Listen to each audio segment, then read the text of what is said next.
चुड़ैल का भूतिया पार्टी मेकअप। एक शहर में राकेश अपनी बीवी माधुरी के साथ रहता है। राकेश और माधुरी दोनों ही शहर में नौकरी कर रहे होते हैं। एक दिन अचानक दोनों को एक पार्टी में जाने का इनविटेशन मिलता है। ड्रेस तो मैंने पहन ली है, लेकिन मेकअप मुझसे हो ही नहीं पा रहा।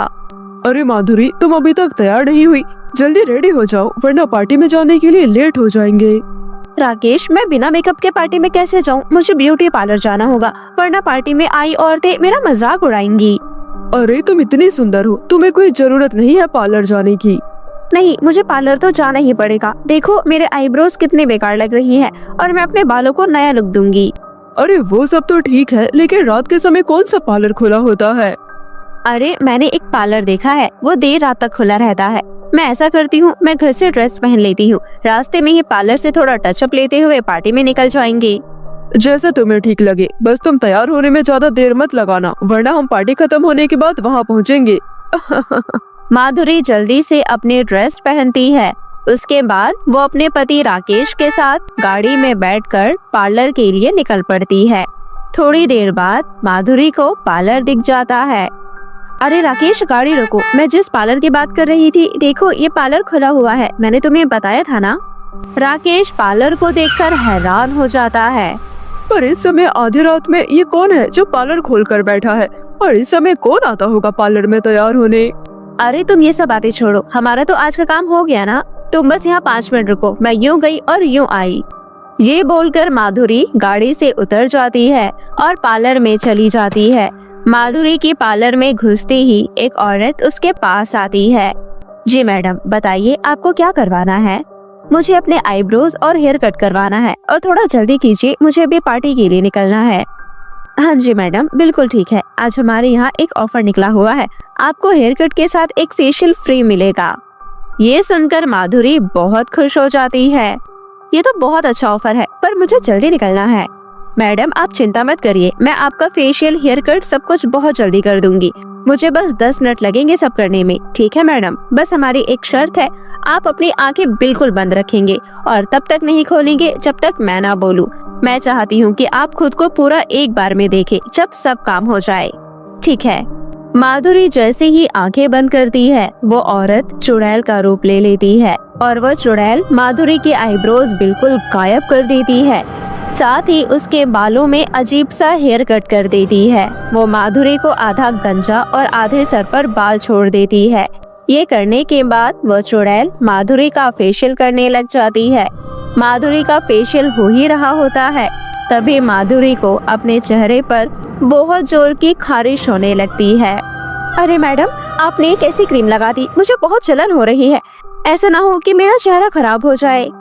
नहीं मैडम, ऐसा कुछ नहीं होगा, बल्कि ये क्रीम तो बहुत अच्छी है। ये आपके डेड स्किन निकल रही है, इसलिए आपको लगाने से जलन हो रही है, पर आप ज्यादा चिंता ना करें। माधुरी का फेशियल करते करते उसके पार्लर की लाइट चली जाती है। अरे अब मुझे रहा नहीं जा रहा, अपनी आंखें खोल रही हूँ।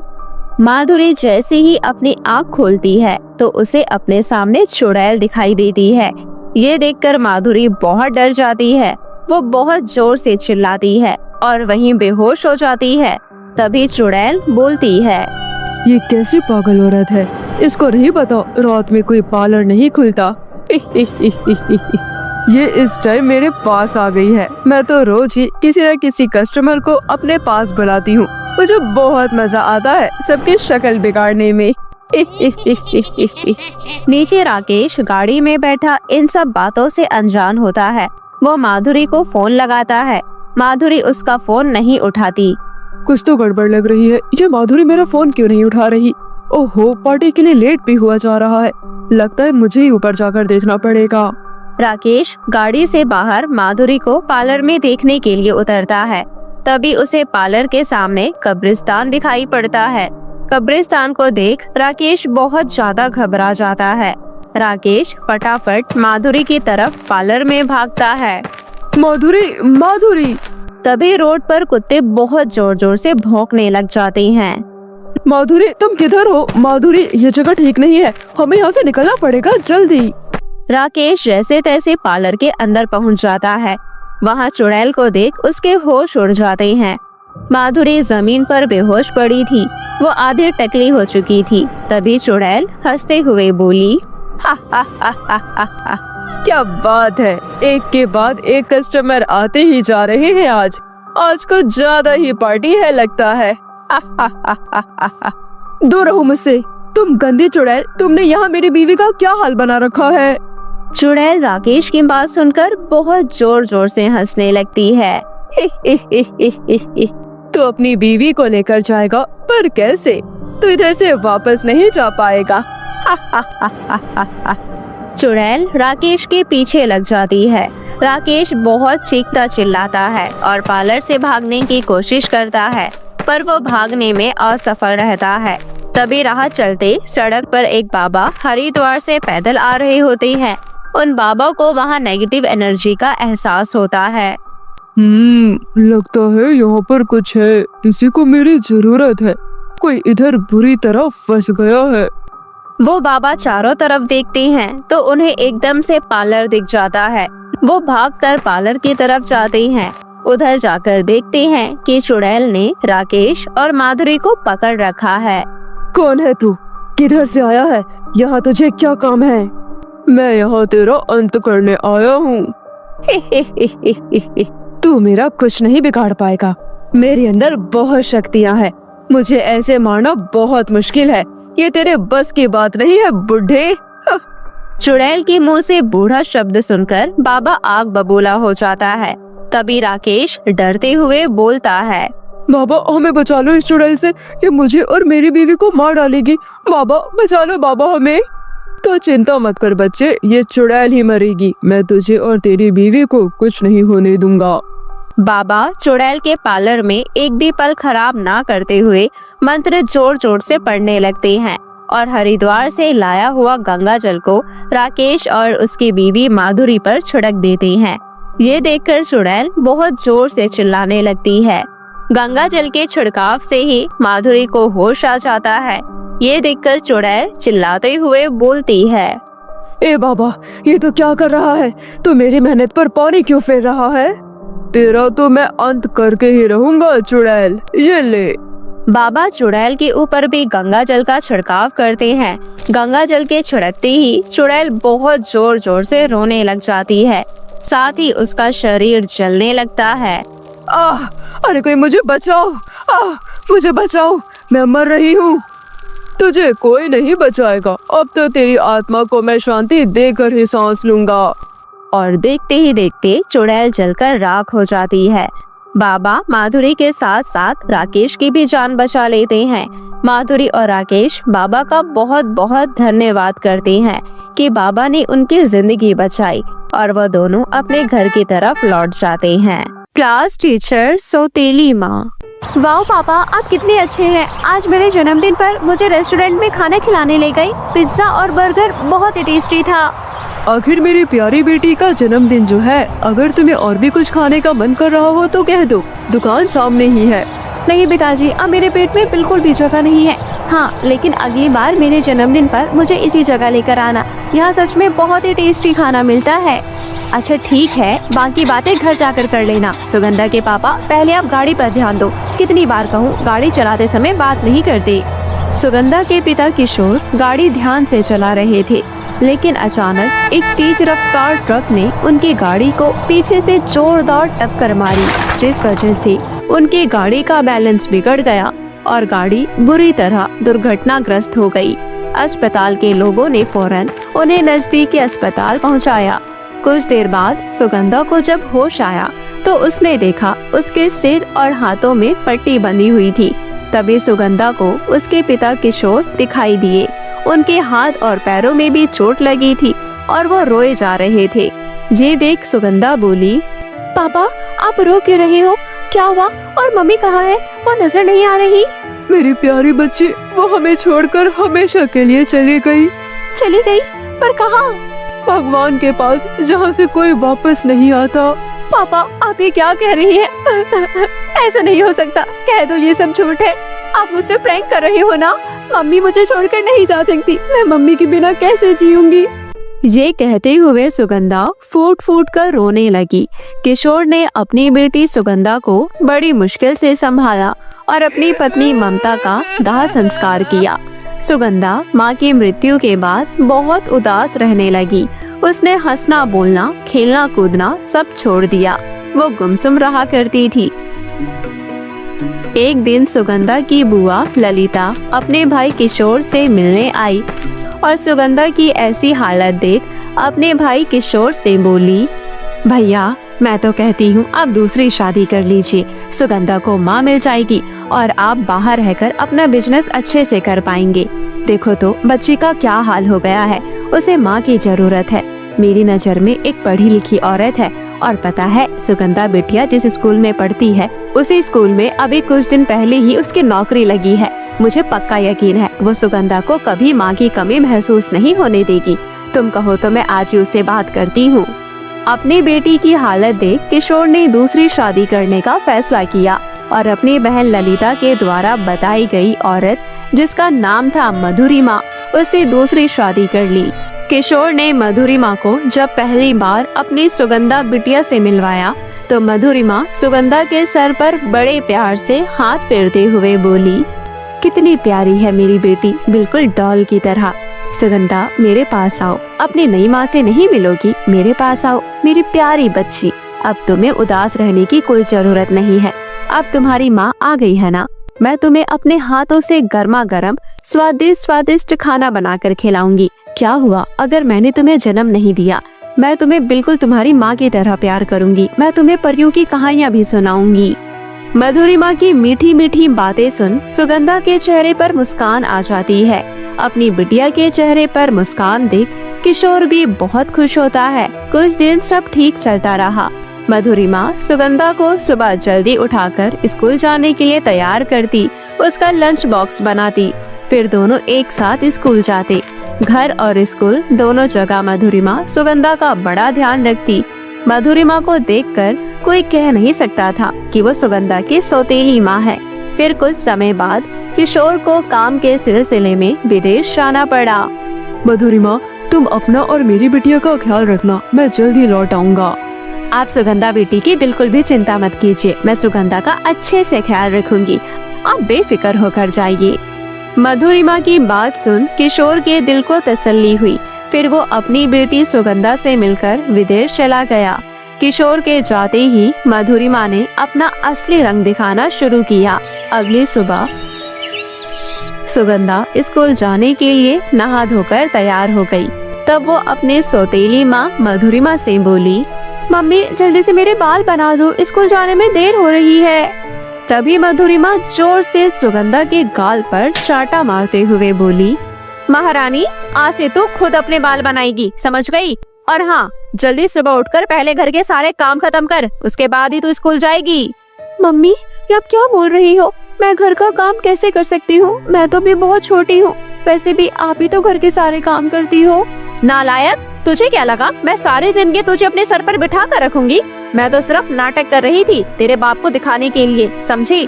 मैं तो तुझसे नफरत करती हूँ। और अब मेरी बात कान खोल कर सुन ले, अगर तूने मेरी बात नहीं मानी तो मैं तुझे मार मार कर तेरा मुंह लाल कर दूंगी। अब जा जल्दी से, पहले मेरे लिए नाश्ता बना, मैं तब तक रेडी हो जाती हूँ। सौतेली माँ मधुरिमा का ये रूप देखकर सुगंधा बुरी तरह डर गई। फिर वो स्कूल यूनिफॉर्म में नाश्ता बनाने किचन में गई। सुगंधा ने पहली बार किचन में कदम रखा था। उसे जैसा भी बनाना आया उसने बनाया। ऐसे ही कुछ दिन बीत गए। अब सुगंधा के ऊपर मधुरिमा और भी ज्यादा अत्याचार करने लगी। बेचारी सुगंधा चुपचाप अत्याचार सहकर घर के सारे काम करती और अपनी पढ़ाई भी करती। एक दिन सुगंधा सुबह जल्दी उठकर घर का सारा काम खत्म कर स्कूल जाने के लिए तैयार हो रही थी। तभी उसकी माँ मधुरिमा गुस्से में उसके पास आई और बोली, कमबख्त, आज स्कूल में फंक्शन है, मुझे ये साड़ी पहनकर जाना है। मेरी साड़ी पर इस्त्री क्यों नहीं हुई? मैंने तुझे कल रात ही कहा था ना कि मेरी साड़ी इस्त्री हो जानी चाहिए। चल अब जल्दी कर, कोई भी काम ढंग से नहीं करती। सुगंधा को स्कूल जाने में देरी हो रही थी, इसलिए वो जल्दी जल्दी मधुरिमा की साड़ी पर इस्त्री करने लगी। लेकिन जल्दी के चक्कर में वो साड़ी सुगंधा के हाथों जल गई और जब ये बात मधुरिमा को पता चली वो गुस्से से तिलमिला उठी। सत्यानाश, मेरी इतनी महंगी साड़ी जला दी तूने। मैं तुझे इसकी ऐसे सजा दूंगी जो तू हमेशा याद रखेगी। ये कहते हुए मधुरिमा ने गरम इस्त्री सुगंधा के हाथों पर लगा दिया। मेरा हाथ, बहुत जलन हो रही है। मम्मी, आपने ये क्या किया? मेरे एग्जाम आने वाले हैं, अब मैं कैसे लिखूंगी? बहुत दर्द हो रहा है। आपने मेरा हाथ क्यों जलाया? मैंने जानबूझकर आपकी साड़ी नहीं जलाई। वैसे भी आपके पास तो इतनी सारी साड़ियाँ हैं, कोई सी भी पहन लेती। बहुत दर्द हो रहा है। मुझे पता है, तुम बहुत अच्छे से जानती थी कि ये मेरी फेवरेट साड़ी है, इसलिए तूने जानबूझकर जलाई ना। मुझे पागल बनाती है। इसकी सजा तो तुझे मिलनी ही थी। अगर दोबारा से तूने मेरा काम ठीक ढंग से नहीं किया ना, तो आज तो सिर्फ हाथ चलाया है, अगली बार पूरा शरीर चला दूंगी। इतना कहकर मधुरिमा गुस्से से अपने कमरे में चली गई और फिर दूसरी साड़ी पहनकर स्कूल चली गई। बेचारी सुगंधा भी अपने जले हुए हाथों पर टूथपेस्ट लगाकर स्कूल चली गई। कुछ देर बाद जब वो स्कूल पहुंची और अपनी क्लास में दाखिल हुई, तब वो वहाँ अपनी सौतेली माँ मधुरिमा को देखकर सन्न रह गई। मम्मी, मेरी क्लास में क्या कर रही है? ये तो 7th क्लास को पढ़ाती थी ना। मेरी क्लास टीचर कहाँ गई? सुगंधा सहमी हुई खड़ी थी। तभी मधुरिमा बोली, स्टूडेंट सभी अपनी अपनी सीट पर बैठ जाओ। आज से मैं तुम्हारी क्लास टीचर हूँ। तुम्हारी पुरानी टीचर सरिता स्कूल छोड़कर चली गई है, इसलिए अब से मैं तुम्हें पढ़ाऊंगी। ये सुनते ही सुगंधा का सर चकरा गया। ओह नो, इतनी बड़ी ट्रेजेडी कैसे हो गई मेरे साथ? घर पर ये कम थी मेरे ऊपर अत्याचार करने के लिए, जो मेरी क्लास टीचर बनकर अब स्कूल में भी मुझे टॉर्चर करेगी। सुगंधा को खड़ी देख मधुरिमा गुस्से से बोली, ये कोई टाइम है स्कूल आने का? पूरा आधा घंटा लेट आई हो। भूत बनकर क्यों खड़ी हो? बोलती क्यों रही? मैं कुछ पूछ रही हूँ। और बाकी बच्चे मेरी बात कान खोलकर सुन लो, कल से कोई बच्चा लेट नहीं आएगा। और हाँ, सभी प्रॉपर यूनिफॉर्म में आएंगे। मैं अपनी बात बार बार रिपीट नहीं करती, और अगर किसी ने कोई भी गलती की, मैं पिटाई बहुत ज्यादा करती हूँ। और आज तुम देर से आई हो, इसलिए पनिशमेंट तो तुम्हें जरूर मिलेगी। मम्मी, मैम, आप तो जानती है कि मैं देर से क्यों आई हूँ। ये स्कूल है, घर नहीं, समझी? मैं यहाँ तुम्हारी टीचर हूँ, और टीचर होने के नाते तुम्हें सजा देना तो मेरा फर्ज है। अगर तुम्हें सजा नहीं दूंगी तो बाकी बच्चे डरेंगे कैसे? उन्हें पता कैसे चलेगा कि मैं कितनी खतरनाक टीचर हूँ? अब जाओ यहाँ से और ग्राउंड में हाथ ऊपर करके खड़ी हो जाओ, और जब तक मैं ना कहूँ क्लास में आने की जरूरत नहीं। बेचारी सुगंधा रोते हुए ग्राउंड में चली गई और हाथ ऊपर करके खड़ी हो गई। खड़े खड़े काफी समय बीत गया, लेकिन मधुरिमा को उस पर बिल्कुल भी दया नहीं आई। धूप काफी हो चुकी थी। बेचारी सुगंधा धूप में खड़ी खड़ी बेहोश हो गई। कुछ देर बाद वहाँ मधुरिमा आई और उसके चेहरे पर पानी के छींटे मारते हुए बोली, जल्दी उठ, ये नाटक घर जाकर करना। मैंने ब्लैक बोर्ड पर जो काम दिया है फटाफट उसे नोटबुक पर जाकर लिख। बेचारी सुगंधा क्लास में जाकर जले हुए हाथ से अपनी नोटबुक में लिखने लगी। उसके बाद स्कूल की छुट्टी होने के बाद सुगंधा बड़ी मुश्किल से घर गई। घर पहुंचकर उसने जले हुए हाथों से घर का बाकी का काम निपटाया और स्कूल का होमवर्क करने बैठ गई। फिर रात के समय वो अपनी स्वर्गवासी माँ को याद कर रोते रोते सो गई। अगली सुबह वो सोती ही रह गई। तभी मधुरिमा चिल्लाते हुए उसके कमरे में आई और बोली, नालायक, कब तक सोती रहेगी? मुझे स्कूल जाने के लिए देर हो रही है। चल जल्दी से मेरे लिए नाश्ता बना। मम्मी, मेरा हाथ बहुत दुख रहा है, आज मैं नाश्ता नहीं बना पाऊंगी। तेरा हाथ दुखे या गला, तुझे मेरे लिए नाश्ता बनाना ही पड़ेगा, समझी? नहीं तो पता है ना मैं तेरा क्या हाल करूंगी। बेचारी सुगंधा ना चाहते हुए भी किचन में चली गई और जले हुए हाथ से सौतेली माँ मधुरिमा के लिए नाश्ता बनाया। उसके बाद खुद स्कूल जाने के लिए तैयार हो गई, लेकिन घर के काम खत्म करने की वजह से वो आज भी स्कूल लेट पहुंची। क्लास में लेट आता देख मधुरिमा सुगंधा पर चिल्लाने लगी। तभी सुगंधा रोते हुए बोली, मैम, मुझे माफ कर दीजिए, कल से मैं टाइम पर आ जाऊंगी। प्लीज आज मुझे कोई सजा मत देना। ये कहते हुए सुगंधा अपने सौतेली माँ मधुरिमा, जो उसकी क्लास टीचर थी, उसके सामने हाथ जोड़कर खड़ी हो गई। लेकिन मधुरिमा का दिल नहीं पसीजा। मधुरिमा सुगंधा से पूरे स्कूल की सफाई करवाती है। ये देख बाकी बच्चे भी मधुरिमा से डरने लगे। पूरे स्कूल की सफाई करते करते सुगंधा की बुरी हालत हो गई। फिर स्कूल की छुट्टी हो जाने के बाद सुगंधा घर जा ही रही थी कि तभी उसे रास्ते में एक जगह काफी भीड़ दिखाई दी। वो भीड़ के पास गई तो उसने देखा उसकी सौतेली माँ मधुरिमा का एक भयानक एक्सीडेंट हो गया था और आसपास खड़े लोग बस तमाशा देख रहे थे। कोई भी मधुरिमा को हॉस्पिटल ले जाने के लिए आगे नहीं बढ़ा। तभी सुगंधा तुरंत अपने सौतेली माँ मधुरिमा को नजदीकी अस्पताल लेकर पहुँची। उसे खून की बहुत जरूरत थी। मधुरिमा का काफी खून बह चुका था, उसे खून की बहुत जरूरत थी। मधुरिमा का ब्लड ग्रुप का खून कहीं नहीं मिल रहा था। तभी सुगंधा के खून की जांच की और उसका ब्लड ग्रुप मैच कर गया। सुगंधा तुरंत अपना ब्लड देने के लिए तैयार हो गई। सही समय पर खून मिलने से मधुरिमा की जान बच गई। थोड़ी देर बाद मधुरिमा होश में आते ही डॉक्टर से बोली, डॉक्टर साहब, मुझे यहाँ कौन लेकर आया? मुझे क्या हो गया था? मुझे तो कुछ भी याद नहीं। मैम, आपका एक्सीडेंट हो गया था, वो तो शुक्र है समय पर आपकी बेटी आपको यहाँ ले आई। आपका काफी खून बह चुका था। आपकी बेटी की वजह से आज आपकी जान बची है। आपकी बेटी बहुत बहादुर है। वो कितनी ज्यादा कमजोर थी, बिल्कुल भी खून देने के लायक नहीं थी। हमने तो बहुत मना भी किया, लेकिन उसने हमारी बात नहीं मानी। वो तो बस अपनी माँ की जान बचाना चाहती थी। डॉक्टर की बात सुन मधुरिमा को अपने किए पर बहुत ज्यादा पछतावा हुआ। फिर वो माफी मांगते हुए सुगंधा से बोली, सुगंधा बेटी, मैंने तुम पर कितना ज्यादा अत्याचार किया, घर पर और स्कूल में भी, फिर भी तुमने मेरी जान बचाई और अपनी जान की परवाह भी नहीं की। तुम सच में बहुत अच्छी हो। मुझे माफ कर दो मेरी प्यारी गुड़िया। ये कहते हुए मधुरिमा ने सुगंधा को गले से लगा लिया। इस तरह सब कुछ ठीक हो गया और मासूम सुगंधा को उसे प्यार करने वाली माँ वापस मिल गई।